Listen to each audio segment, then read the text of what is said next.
Good morning, ladies and gentlemen. I want to talk today about life on Mars, and more specifically about how we could modify Mars to be able to live there. Well, let's go to Mars. In fact, several little issues has to be fixed before we could be able to put life on Mars and then ourselves. The first of those issues is pressure. Pressure on Mars is too low, and in fact we know why. The gravitational attraction on Mars is 3 times lower than what it is here on Earth. And on Mars, everything is then attracted 3 times less than what it would be if it would have been on the Earth. And that is true also for the gases. The gases are attracted 3 times less on Mars than what they would be here on Earth. And the calculation going from that data and getting to the atmospheric pressure on Mars are very complicated, and I will not go in there. But we have gone to Mars, and we have done some measurements over there, and we know by measurement that the atmospheric pressure on Mars is around 100 times smaller than what it is here on Earth. So pressure is not enough over there. We have to increase the pressure. How could we do that? Well, in fact, we could put our settlement under a pressure dome like this one. So the settlement would be under a dome, and there would be some pressure system increasing the pressure, for instance here. So that's for pressure. Now temperature. Temperature on Mars, it's also too low, and we also know why.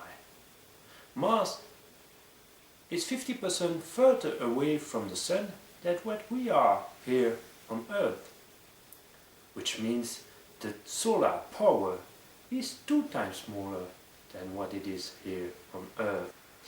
And with a 2 times smaller solar power we get a lower temperature, in practice around 40 degrees centigrade lower. We have to increase that before having flowing water, and with flowing water, possibility for life to settle there. How could we increase the temperature? We could use a greenhouse effect, as it is suggested by some people. First of all, because our settlement is already under a pressure dome, which could be also a greenhouse.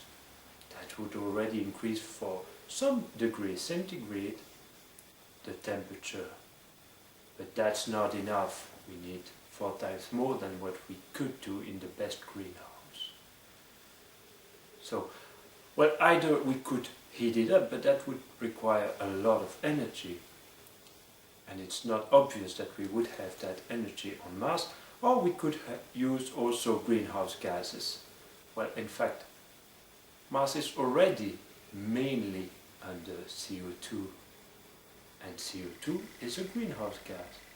And if we have a temperature that is high enough, so flowing water, so life, so plants, well, that CO2 would be mainly transformed in oxygen, and so that would be a greenhouse effect less than what it is currently. We know that by the same time there would be some water in the atmosphere of Mars, and that would add some greenhouse effect. But altogether we would not be able to manage a big greenhouse effect, and if we manage a big one, it's around 15 to 20 degrees centigrade. Still not enough, even with those 2 greenhouse effects, to get flowing water. So we need something more. And I would suggest to increase the sun. That looks impossible, but in fact we already know how to do that. If we look at some places like this one, where we have a thermosolar power plant, in fact we put an array of mirrors. And that array of mirrors reflects the sunlight always to the same spot, and that spot heats up enough to put a thermal power plant. So we just need to put lots of mirrors around Mars, reflecting the sunlight back to a single spot on Mars, or maybe several spots on Mars, maybe the whole Mars. For that we need a huge array of mirrors orbiting around Mars. And for that we need a lot of material that we have to send to Mars. If we do it from the Earth, we have another issue. On the Earth, here, we are trapped in a gravitational trap, and to get free of the Earth's gravitational attraction, we have to use a lot of rocketry. And that rocketry requires a lot of materials and a lot of energy.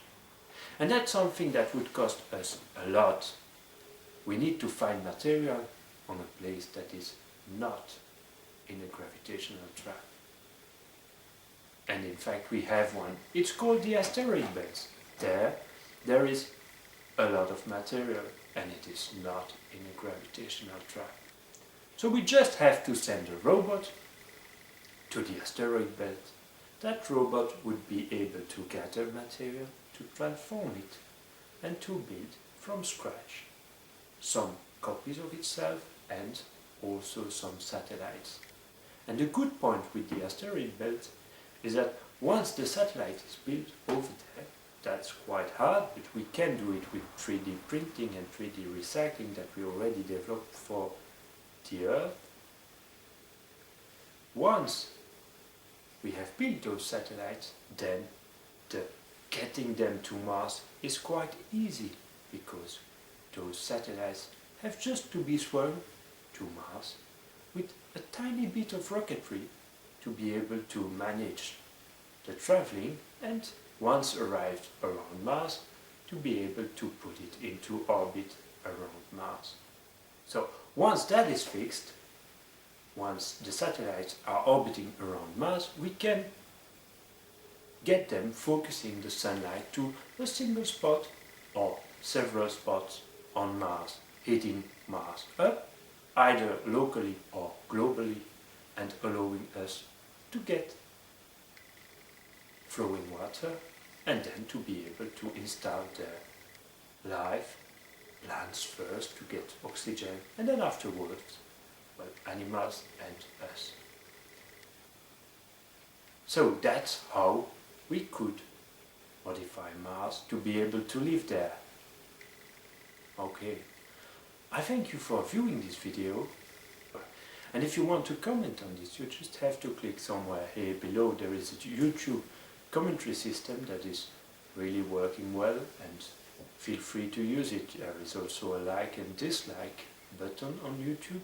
Feel free to use it. I prefer, obviously, for you to click on the like button, but you are the one who ruled that. And if you want to comment on this video more privately, I put my email address just above my head. Feel free to click on it and send me an email or two. And in any case, I thank you for viewing this video, and I wish you the best. Goodbye.